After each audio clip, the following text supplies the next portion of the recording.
You're listening to Women's Media Center Live with Robin Morgan.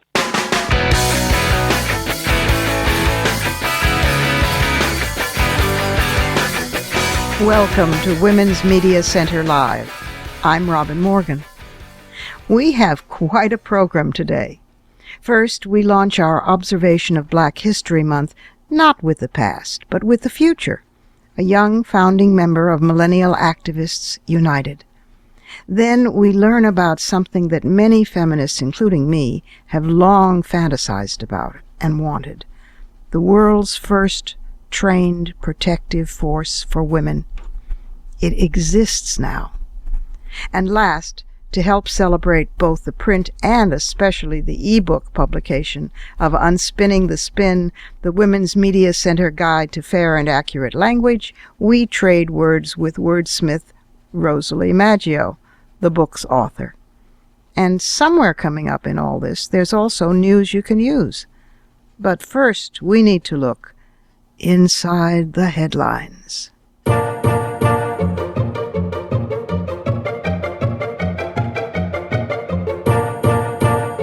I was planning to comment on the reaction to the measles mini-epidemic that is taking place, and the people who still defend not vaccinating their children, the anti-science people who still turn blind eyes to global climate change, the people who seem to have forgotten that this is not just, a little childhood disease with spots. It can cause blindness, deafness, encephalitis, coma, and death. And I was wondering from where does this urge to go backwards to the Middle Ages come from? And then, of course, the news was released that the Islamic State had burned to death Moaz Kazazba, the Jordanian pilot. So this has become instead a comment about three women. One is nameless. She's an American, young. She's being held hostage by the Islamic State. We don't know where. We don't know her name. It hasn't been released. And she waits, and we wait. That's a terrifying situation. Another is not waiting any longer. Her name was Shamea El Sabah. She was 31, a poet, an activist, a mother, and she just decided to go and lay a wreath in Tahrir Square in Cairo, her native city, in memory of those who have been killed during the revolution and subsequently by General Sisi, and she was shot to death by police. The third woman is a little difficult, perhaps, for you and I to take on board, but not really. Her name was Sajida al-Rishawi. She has been executed by Jordan, hanged.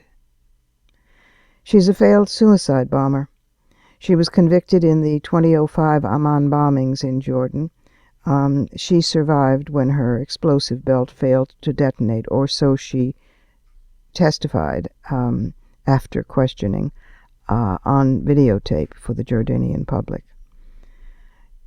She would have escaped because her husband was the other bomber at the hotel where they were. There were three hotels involved: the Hyatt, the Radisson, and the Days Inn. She and her husband were at the Radisson. His bomb did detonate, killing 38 people. Hers did not, and she left, or so she testified. We don't even know for sure that she was there, except that she was caught, apprehended, because Al-Qaeda in Iraq, which became the Islamic State, outed her. They released a proud, boastful list that they had had 4 suicide bombers at the 3 hotels. Up to that point, the Jordanian police only thought that there had been 1 man each at each of the hotels and didn't even know about this woman. But thanks to the pride and the arrogance and the self-praise of the men in Iraq, they picked her up. She has been convicted and appealed and convicted and appealed, and she has spent the last 10 years as the only woman on death row in a Jordanian prison. Not a good place to be. She has, it's reported, psychological problems. I would think so. When Jordan, and it was Jordan who suggested her as an exchange for first the Japanese reporters who have subsequently been killed, and then for the Jordanian pilot, who we now know has been dead since January 3rd, It was Jordan who suggested that. That makes much more sense, because I was wondering, why would the Islamic State care enough to ask for a woman to be exchanged? There were rumors that she was the sister of a high-ranking leader, but it makes more sense that the offer came from Jordan. Jordan, however, wanted proof that the pilot was still alive, and the proof came in a hideous video of the pilot being burned to death. Talk about reverting to the Middle Ages. Interestingly, according to a report issued by intelligence analysts in the U.S. Army in 2011, women make up roughly 15% only of the suicide bombers in groups that utilize women, but women are responsible for 65% of assassinations. 20% of women who committed a suicide attack did so with the purpose of assassinating a specific individual, compared with 4% of male attackers who go for the big picture, I guess, abstract killing. The report further stated that female suicide bombers often were, quote, grieving the loss of family members and seeking revenge against those they feel are responsible for the loss, or seeking revenge for having been dishonored through, and this is their language, sexual indiscretion. In other words, dishonored through having been raped. Female suicide bombers, the report summarizes, are thus presented as being predominantly motivated by non-political factors as opposed to their male counterparts. I would disagree. I think that revenge against personal offense is very political. So those are the three women. In their own ways, certainly two of them, the one who is the American being held hostage and Shama el-Sabah, were trying to move things forward. We don't know what motivated Sajida al-Rishawi, but we know that she was a pawn in the boastings of the Islamic State and in the revenge of the Jordanian government.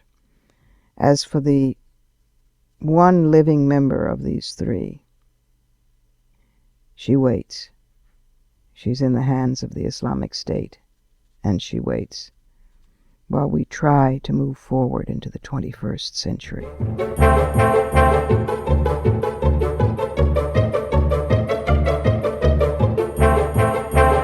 And now for our first guest. Zakiya Jemmott is a founding member of Millennial Activists United. This is a group of young activists who were brought together by Twitter after Ferguson and have kept on making good trouble and organizing. And she is an absolute fountain of energy and enthusiasm. I bet you just can't help but grin when listening to this conversation. Zakiya Jemmott. Zakiya, welcome to the program. Hello, how are you this morning? I'm very good this morning, and I'm even better being able to talk to you. You are a founding member of Millennial Activists United, or MAU, and you tell us how you came together. You were sort of 20 and 30-something-year-old activists, and you were brought together by Twitter over Ferguson. Was that the first one that amalgamated you?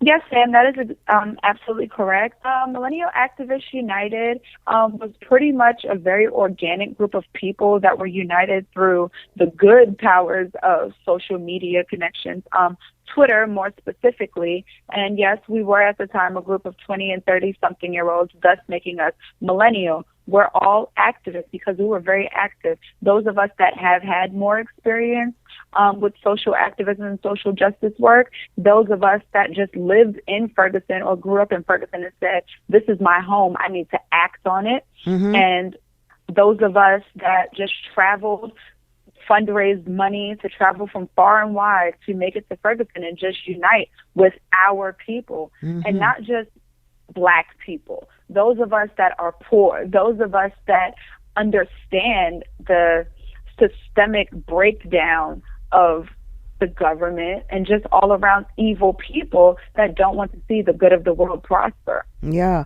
and you immediately plunged in. You started making, whether it was making sandwiches for protesters and marching every night and becoming Yes. and you became street medics after the tear gas started. Yes, ma'am. That is our dear Janetta Elzie, also known as Netta with 8 A's on Twitter. She was making sandwiches, and that's how Sherelle Brown, known as Awkward Duck, I believe, on Twitter, that's how she met her. You want a sandwich, but Sherelle doesn't eat meat. So she was just like, well, do you have anything that's not with meat? And Netta, she's just out here like, look, I don't know how I can help, but right now I know I can make some sandwiches. And some that don't have meat, and some that don't have meat to boot. Yes. Yes, ma'am. So you all came together over Ferguson, but unfortunately, tragically, enragingly, there have been a number of cases since then, very similar. Yes, and ma'am. They continue just, as if this were normal, which in our country at this point is horrifically so. So there's a lot of work for you all to do. Are you branching out across the country? Are there many sort of branches now of you all? There are not any branches currently of Millennial Activists United. Now, I'm a member of a Greek organization, Alpha Kappa Alpha Sorority. So, and one of our other co-founders, Zelly Thomas, he is also a member of Kappa Alpha Psi Fraternity Incorporated. And it was so funny when we were writing our mission statement. We were like, this sounds like our Greek mission statement, but it truly is our purpose to serve the people that is within us. All we want to do is better ourselves. So at the moment, Millennial Activists United has begun accepting membership, and we have been accepting emails. And Brittany Farrell and Alexis Templeton, they can tell you more about that than I can, because, like I said, I'm not based in Ferguson. But you can share with the listeners who are very activist. You can share your Twitter handle and an email. Oh yes, if you are interested in learning more about Millennial Activists United, you can shoot us a message on Twitter, which is millennial.au, and that's millennial, MILLENNIAL.AU. And also our Gmail is the same. Now, forgive me, our Twitter may have changed, but if you search MAU now or Millennial Activists United, we will come straight up. One of the things that I find particularly, well, there's a couple of things. One thing that I find delightful and thrilling and heartening about you all is that, there was a period when the pundits were all saying, oh, the younger people, they're just not politically active. They don't care. They're the me generation. They don't, and for some of us who are older activists, this was very despairing, except for those of us who knew a lot of young activists. We knew it was a myth. So you just prove it a myth and a stereotype that is completely empty all over again. That's one thing. That's one thing that delights me. The other is that there seem to be a lot of women in leadership of millennial activists. Yes. Tell me about that. I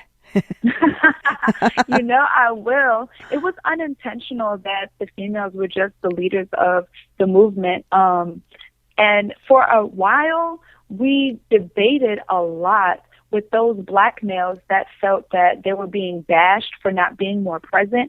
But, us naturally as black women, as black queens, we build up our men. We nurture our men because we know that they keep us strong and we balance them out. So in no way were we trying to deteriorate their image and saying, why are women only in the movement? No, that was not our point at all. And at no point did any of us ever say that.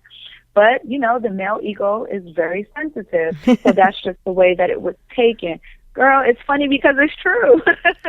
And the mission of now is to build grassroots leadership to create strong, sustainable communities through community outreach, policy campaigns, civic engagement, and direct action. We improve the conditions of the neighborhoods of St. Louis and beyond and contribute to building the larger grassroots movements needed for fundamental change. Now, we put a lot of thought into that mission because we wanted that to spark conversations.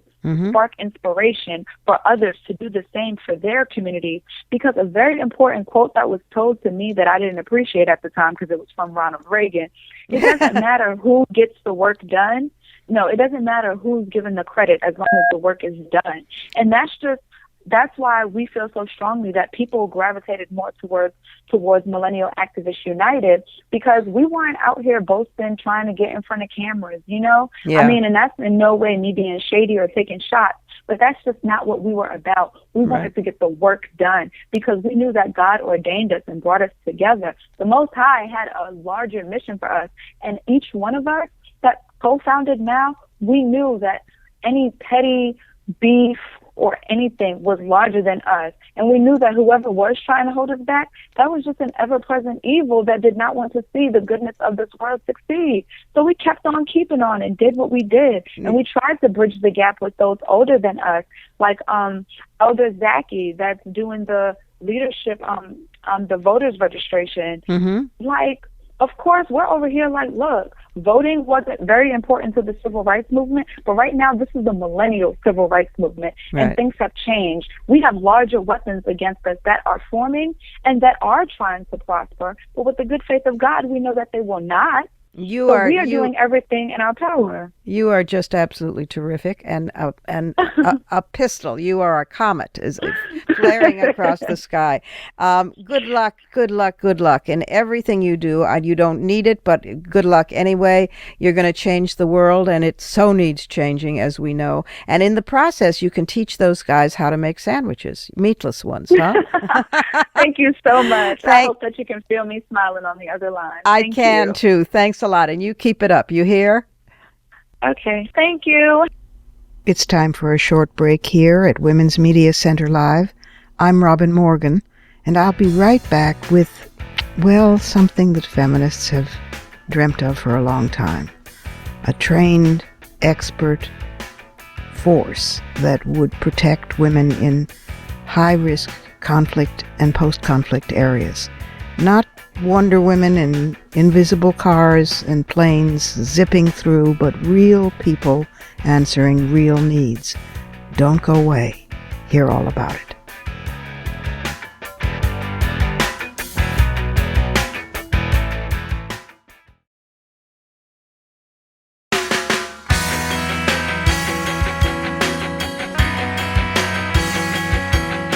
You're listening to Women's Media Center Live with Robin Morgan.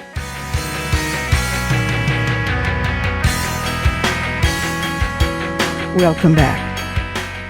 Feminists have noted for some decades that women's definition of security and safety is not necessarily the same as men's, not bristling with armaments, for example.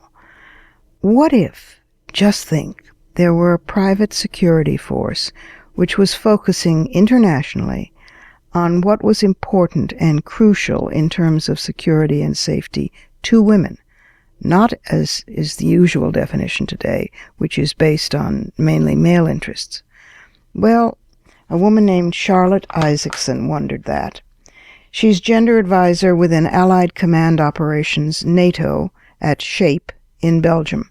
She served earlier within the Directorate of Operations at the Swedish Armed Forces headquarters, as well as with the Swedish Ministry of Defense.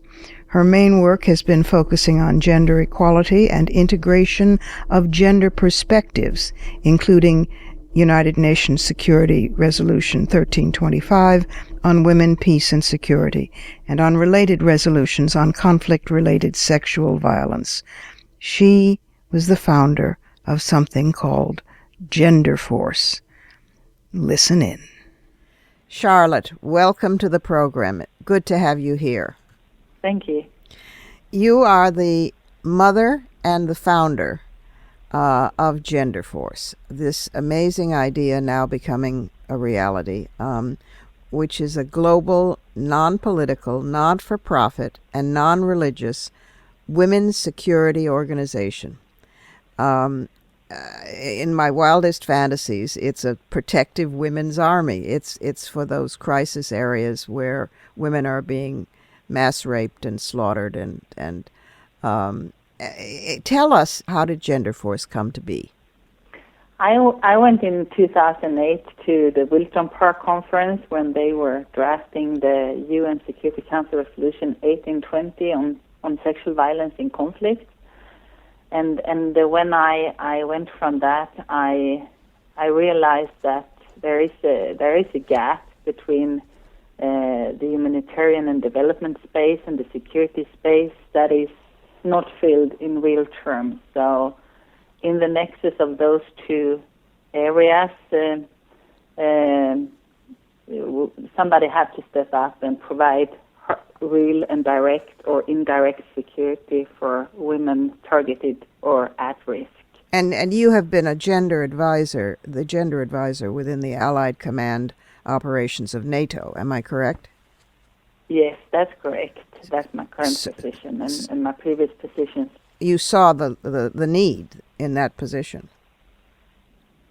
Yes, I see the need, but this was already back in when I worked in the Swedish Armed Forces headquarters at that time as a gender advisor. I see. That the responses related to sexual and gender-based violence are many times around psychosocial support, physical, legal support, medical support, training, information, advocacy, etc. But when it comes to hard security or direct or indirect security, we haven't seen so many responses on that side. So there is definitely a gap. And this was confirmed when I went out and asked people around this idea. I asked thousands of people from all over the world, like activists, NGOs, military people, legal people, politicians, etc., and everyone responded with two things. This is great. No one is doing this, so somebody had to do this. Yes. And secondly, why didn't anyone do this before?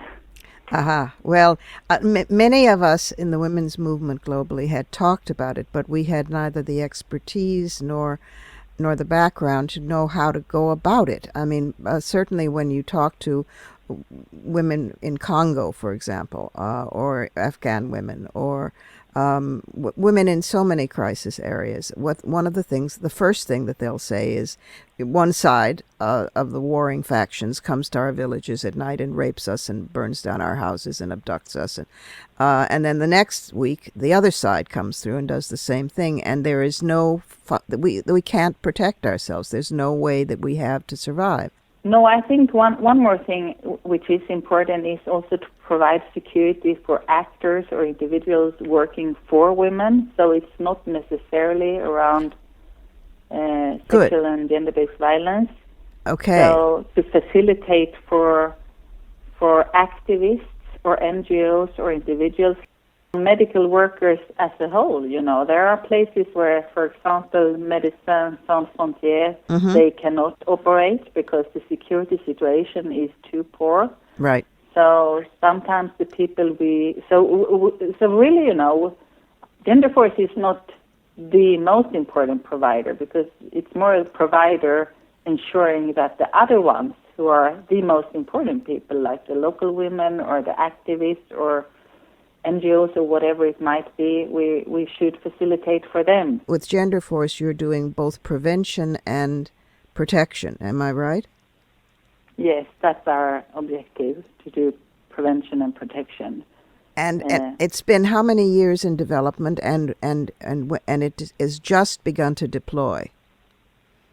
Yes, so it started as an idea in 2008, and after a lot of talking and discussion and basic work, we Gender Force received this October initial funding from the Swedish government, from the Swedish Minister of Foreign Affairs for a first phase in DRC. So right now there are a team of 7 people deployed in DRC.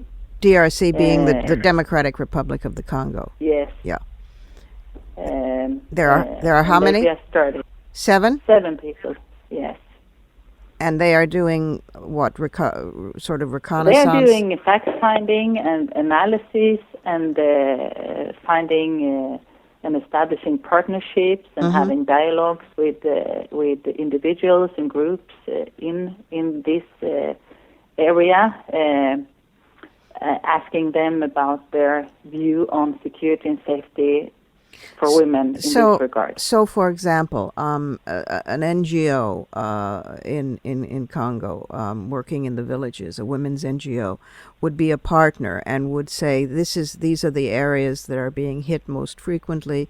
These are where the raids are happening. This is where the women have no means of protecting themselves, and that would factor into your planning for protective forces. Is that how it would work?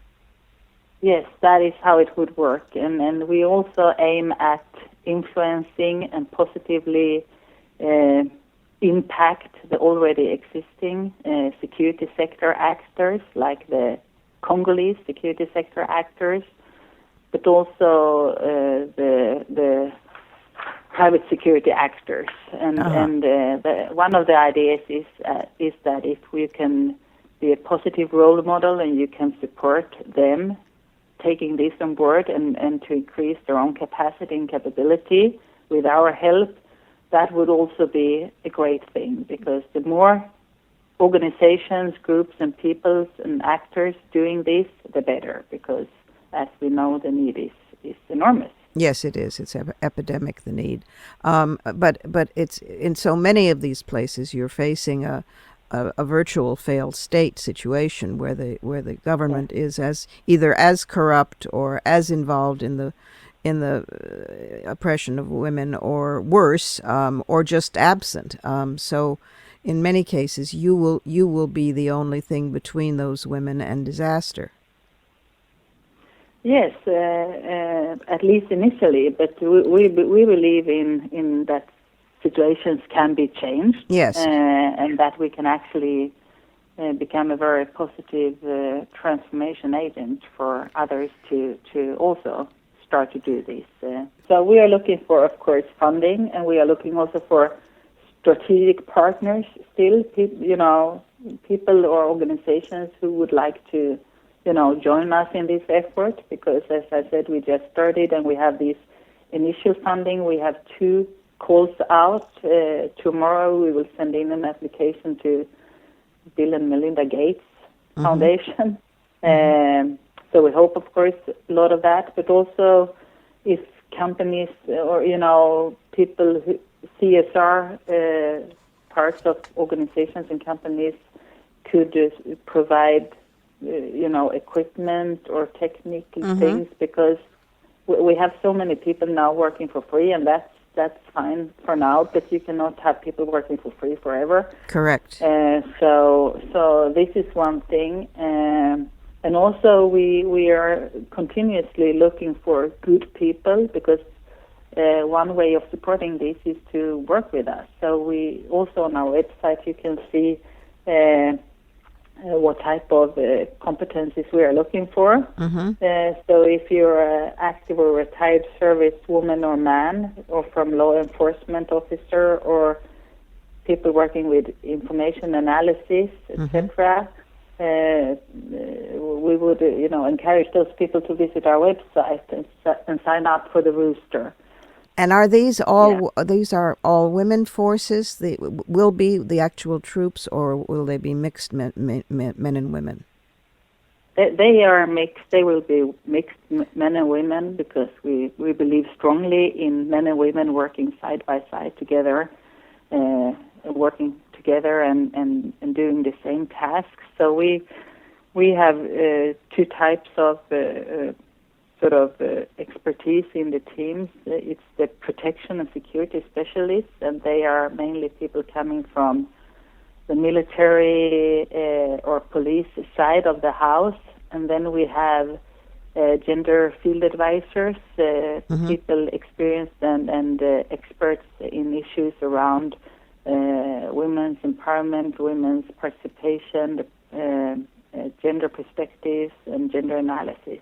And those 2 groups are forming the complete team. But we do want the teams to be composed by men and women. I understand. I've thought about that, and at first, although my fantasy was this women's army. I think it is a good idea that they are mixed, just personally speaking, because also it proves that men can be and should be involved in concerns of women, because concerns of women are concerns of humanity. But what about command, however? Is command all women?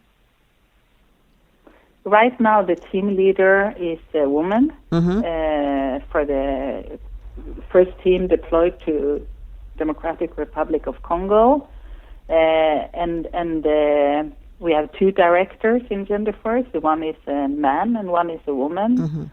And in the advisory board, I would say it is 50-50. But if you look at our website, it looks like there are more men, but that is because some of the women in our advisory board, they find it too risky for themselves on a personal level to be putting their names and faces on that website. So we choose to have them in the advisory board, but not visible to public. Interesting, very interesting. Yes, well, and this is reflecting our modus operandum, that that's security right. and safety for the women are coming at first. Right. At all times. And security is very important. That's a very interesting answer. I must say that I think this is so crucial, not only that it will save lives and change lives, but on an entire other level to sort of pan back and look at things in the effect that they'll have, the perception. I think that this is a game changer, Charlotte. I think that the idea that there is a women's protective force, I think that makes us players at the table in a way, in international circles, in diplomatic circles, and political circles that women have not been before. And you may not have intended that at all, and the Swedish government, I'm sure, didn't think of that when they came forth for this. And indeed, the most important part of this is the saving lives. But that, as an additional effect, is not a small thing. So I thank you for that and for the work you're doing. The website for our listeners is genderforce.com, and you can learn more about this.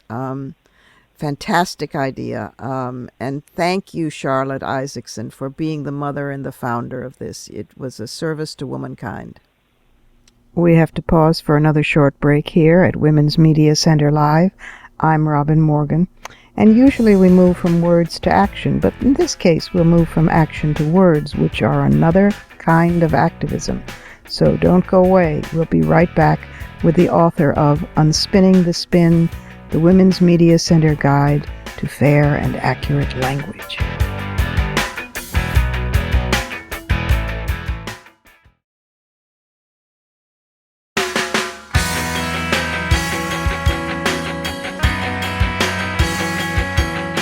You're listening to Women's Media Center Live with Robin Morgan.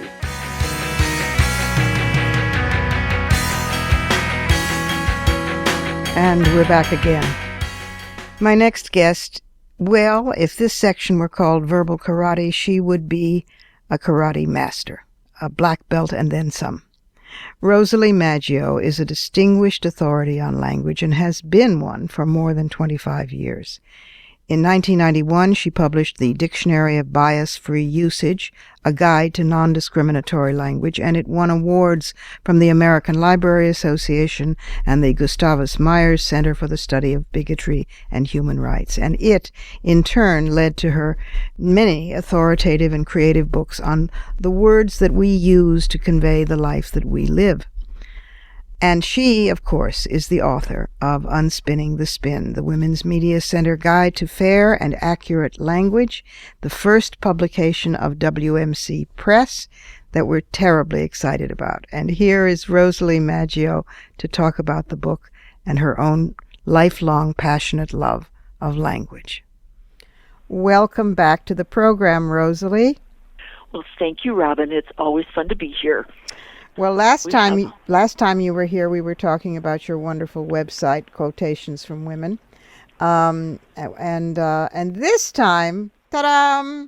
We are talking about actually a collaboration that we've been working on for a long time. Not so much you and me, but you and the Women's Media Center, because Unspinning the Spin, the Women's Media Center Guide to Fair and Accurate Language by Rosalie Maggio, with a preface by Robin Morgan and Gloria Steinem, whoever they are, is coming out as an ebook. And it will be in all formats. It'll be for iPads and Nooks and name your format and name the device that you have, the reader. And it will be on all platforms that can that sell ebooks, and there will be a link on the Women's Media Center site to those platforms. Hallelujah, congratulations, and wow. It's wonderful to have this out there. I think it's important and necessary. It's not only important and necessary, but you are the only person to do it. And to say some things about the book, and I will too, because we're very mutually proud of it. The whole Women's Media Center is over the moon. But give some of the why and wherefore for the book, and then maybe we'll read some bitlets. Oh, good. Well, the book is a collection of alphabetically arranged words that may not be as straightforward as a person thinks. Words that are maybe biased, unfair, inaccurate in some way. So in a few lines, they're all alphabetical. It's like a dictionary or a thesaurus. In a few words, you find out what the word might really be saying. Mm-hmm. And sometimes you get a little background to flesh out the issues with it so that the reader really understands what's going on with this word. And then you'll find suggestions for replacing it if that's what you decide to do. As with any dictionary or thesaurus, the user makes the final call. We provide you with info if you want to use words accurately and understand them. But this will do it. But it's quick, because most of us are in a hurry, and you want to know. So all the book does is give you enough information to make a good decision. And I like the example of mankind, because most of us know by now that we don't want to use mankind. That does not include everyone, and that we're just brainwashing people to think that, it's a man's world.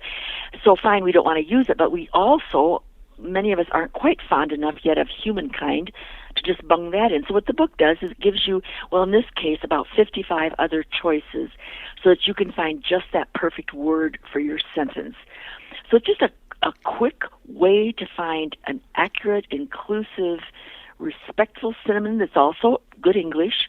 We don't do strange things. I hate spokesperson. I still do. I don't think there's any, because you know why? It's always the spokesman and the spokesperson, and guess what the spokesperson always is? I don't have to tell you. But that kind of thing, when it's awkward, it's probably not great, and we don't like awkward, so the book gives you a lot of choices so that you can write well and accurately. It's mostly about accuracy. Well, I don't want to detract from any of the staggering scholarship that went into this tome, but I have to add that the book is about more than that. The book is witty. The book is wonderfully written. The book is to sort of browse through and have fun with. The book is to keep on your computer and when you're in the subway or the bus or something, and you need an up and a thrill, and to have your brain stimulated, and maybe to laugh out loud sometimes. Rosalie, you're a very witty author, and there are witty things throughout this book. Sightings of usage by authors known and lesser known. Insights, political insights into the etymology of words and into the political spin of them. I mean, it is more than just, it is basically a book that tells you what a word has been used to, the purposes it's been used for, and alternatives for using them that are not sexist or racist or ageist or biased in any way, because language is so elastic and wonderful. There are alternatives, but it's just it's such fun to read. That's the thing that gets me, and that's why I knew you were perfect for the job. Beneath the nuts and bolts of it is the whole idea that language matters desperately. Yes. And paying attention to our language will not change society, but society is never going to change as long as we're encoding these prejudices in the language that we use every day. Mm-hmm. Social change and language go hand in hand. So we've got to have, yes, people are working on the social, there are people out there working at this is our little bit, saying we'll do the language part, but it's got to go, the language, we have to acknowledge the power of language and get used to choosing our words as carefully as we choose between that and which, if indeed we do anymore, but whatever. Exactly. I mean, it's just another way of writing. It's all the more important for media because language reflects and defines our reality, really, and media is the conveyor. So here's an example for the word underutilized. The definition, inadequately exploited. This is quite witty. Underutilized is most often seen when public resources are not made available to profit-making companies. So there's a political eye, a very keen political eye that translates the fluff and the spin that we all know we're being fed. That's a mixed metaphor, but never mind. Into reality. I mean, underclass is another one. Undermanned, the alternative would be understaffed. So the alternatives are given, but the politics are exposed as well, and that's just so invaluable. Media is critical. Media has been shown in study after study to be the most influential piece. It has the power to spread bias, and it can spread bias to large audiences. If I talk to, my letter to my sister-in-law, I say something big deal, but when someone says it to thousands and millions and hundreds of thousands of people sometimes, they can spread. So they are really the biggest spreader of prejudice. Prejudice is not innate. They're socially acquired. They all are. And they're acquired by means of those elite medias who can spread it. But they could also spread truth. Absolutely. It's as powerful. It could be a powerful tool for good. It's my hope that journalism schools, which have already expressed keen interest in the book, will adopt it as a course text. It's my hope that people who want to be journalists and are journalists will see this as a tool that can sing in their hands, and that ordinary folks who care about how they convey and communicate language, and what is being sent at them, will have it as a translator and a guide. I just think it's so exciting. I love it. I'm very engrossed at the moment in the racism in this country that's taken just a whole new tack, I think, since President Obama was elected. Yes. I just get speechless when I think about the responsibility of our language for racism. Underclass. Yeah. Hey, black on black violence. Have you ever seen white on white violence? No, and white on, well, partly that's because white violence is directed so much at people of color, but it is also directed at white. There is such a thing as white on white violence. Well, around the world, but you don't. And why, in the papers, why does someone have to be identified as black when in other situations there is no identification as white? White is just the assumption. That's the norm. The generic. And we have to have the subset.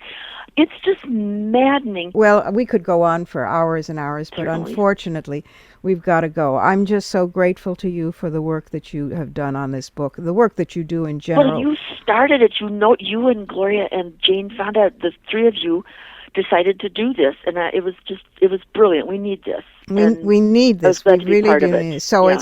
Remember, listeners, it's called Unspinning the Spin, the Women's Media Center Guide to Fair and Accurate Language by Rosalie Maggio. And Gloria and I did indeed write a few words at the beginning about how proud we are of this and the kind of usage we hope it gets.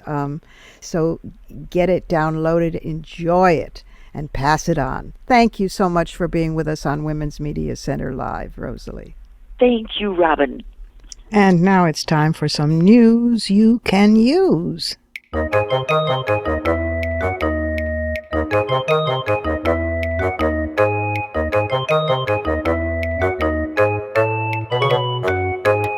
So we all know that Valentine's Day is coming up, and if we didn't know that, the stores hawking merchandise and things to buy and things to give and things to send would remind us. By the way, did you know that the heart shape, which has come to signify romance, originally was considered sacred because it was in the form of not the heart, which it doesn't look like at all, but the vulva, the vagina. Ha! Yes, well, pass that along and happy Valentine's Day. But if you're thinking of celebrating something other than Valentine's Day, consider the next day, February 15th, which is Susan B. Anthony's birthday. And you might consider her lifelong friendship with the great Elizabeth Cady Stanton. And then that gets me thinking about female friendships, because there have been a number of fine feminist books on the subject, and I was recommending them recently to a friend who was interested in the subject. And we were discussing what I don't know that I've ever gone into on this program, but if not, you should know about, which is that female friendships can literally save your life, make you live longer, keep you healthier. When a heterosexual couple divorces, the man's health and longevity, life expectancy goes down, hers goes up. I shouldn't laugh at that, but there you go. But in terms of female-to-female friendships, whether erotic or secular, as it were, they're good for us. And having women friends helps keep us healthy and helps keep us alive. In no small part, this is because of the release of oxytocin. Oxytocin, you may or may not know, has been named by scientists, sort of slumming in regular English language, has been named the tend and befriend hormone that women tend to release in crisis situations and in friendships as well, as opposed to the fight or flight reflex that in men that releases testosterone and adrenaline. We release adrenaline if threatened as well, but the tend and befriend bonding hormone, oxytocin, is particularly heavy duty in women, and it is enhanced and released in female friendships. It's a stress reducer, and it's good for us. So there you go. So on February 15th, take a woman friend to tea or lunch or dinner or a drink and, enjoy your oxytocin.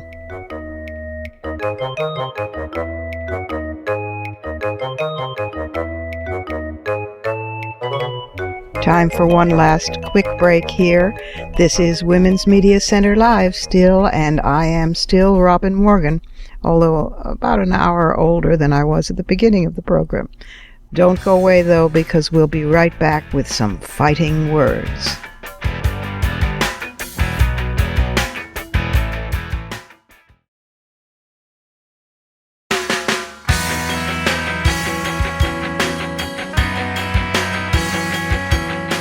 You're listening to Women's Media Center Live with Robin Morgan.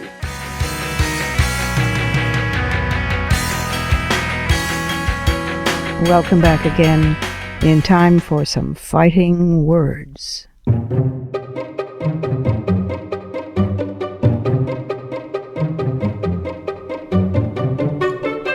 Brawn triumphing over brain, unfortunately, was yet again displayed to us in an orgy of patriarchal manhood at the Super Bowl. A depressing thought, a depressing reality. But once in a while, the brawny guys, are caught up in their comeuppance. Once in a while we win some, and we did recently. A small but not at all unimportant victory. The infamous Vanderbilt University gang rape trial ended on Tuesday, and the first two accused, European-American Brandon Vandenberg and African-American Corey Beatty, both of them former football players at the college, star football players. Both of them were found guilty on all charges in the rape trial. The victim, who does not remember the rape, nobody apparently remembers the rape. Everybody was very drunk. It's convenient that the men don't, but we believe that the woman doesn't. She was unconscious for much of it, and traumatized for when she was conscious. As the verdict was read, she held her mother's hand. She fought back tears. She said, quote, "You are my heroes." This was to the prosecutors and the detectives and victims' advocates. "You are my heroes, and I am so proud of and grateful for each of you. I'm also hopeful that the publicity this case has received will lead to a discussion of how we can end sexual violence on college campuses. Finally, I want to remind other victims of sexual violence, you are not alone. You are not to blame. The football coach at the time, James Franklin, wouldn't comment. He's since gone on to Penn State, where they molest children. They don't bother with grown adult women. Actually, I'm sure they do. We just haven't heard about it yet. In trial, jurors watched videos and saw photos of the rape that detectives had recovered from the cell phones of Vandenberg and Beatty and a guy named Brandon Bank, who was also present. He and another man named Mackenzie, both 20, are also accused in this case as alleged sexual assaulters. They're still awaiting trial, Banks and Mackenzie. But they all had pictures on their phones. And according to court testimony, Vandenberg and the victim, who was his girlfriend by some reports, his girlfriend. He did this to his girlfriend. They were intoxicated when they arrived at his dorm, and he carried the unconscious woman in and put her on the floor like trash, dumped her there, and invited his friends to have at her. And within 2 minutes, Beatty began sexually assaulting her with his fingers. Another of the men stuck a water bottle in her anus. Vandenberg cheered his teammates on, saying, "Squeeze that blank, squeeze it, squeeze it." Beatty admitted wrongdoing and apologized in what was called a Hail Mary defense in the trial, but it didn't seem to do much good. The charges of which they were found consistently guilty ranged from aggravated rape, vaginal penetration with fingers, aggravated rape, mouth penetration with penis, vaginal penetration with penis, water bottle used on the anal penetration, slapping. They beat her after this. The hatred was so virulent. And then the same is true for Vandenberg. Criminal responsibility for this, for egging these people on, for putting her in this situation to begin with. He was active in beating her. He was active in tampering evidence by destroying condoms after the rape. And he was active in sending images of this atrocity to other friends of his. So we won one for a change. They were taken away. Their families are sobbing and grieving. So is the victims. The sentencing will take place later. They could face up to decades in prison. But it is my hope that this will send a signal to campus football patriarchal male culture, that this is no longer acceptable, and you could go to jail for quite a long time, much of your life for that matter.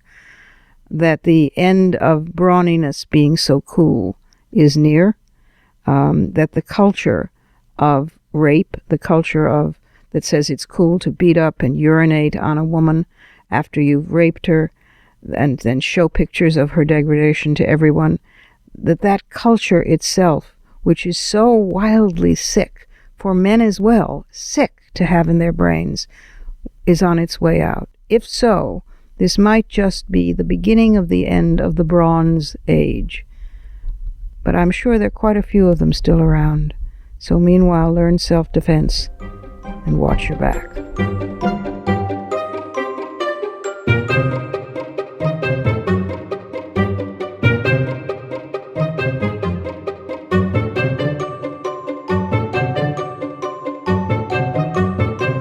And that's it for today. You won't want to miss next week when I'll be joined by Rosanna D'Antonio, the engineer responsible for technical design of earthquake-resistant highway and bridge structures in Los Angeles County. Also, direct from Lagos, Nigeria, the woman who initiated the Bring Back Our Girls campaign about the abducted girls, Nigerian activist Hadiza Usman.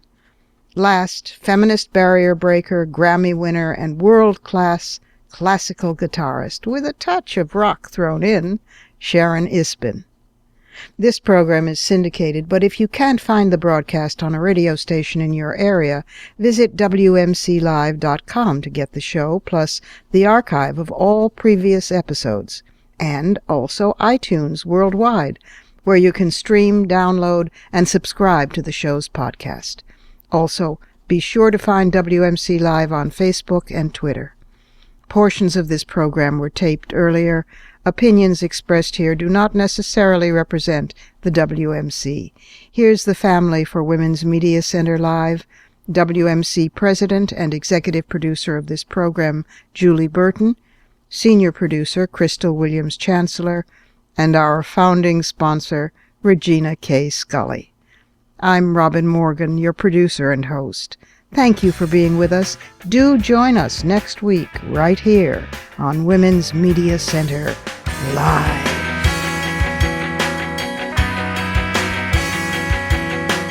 For the smartest talk about news, politics, sex, books, religion, race, and more, tune your radio to Women's Media Center Live with Robin Morgan. Audacious, witty, provocative, informative, and fun. It's Women's Media Center Live with Robin Morgan on WMCLive.com. Talk radio with a brain.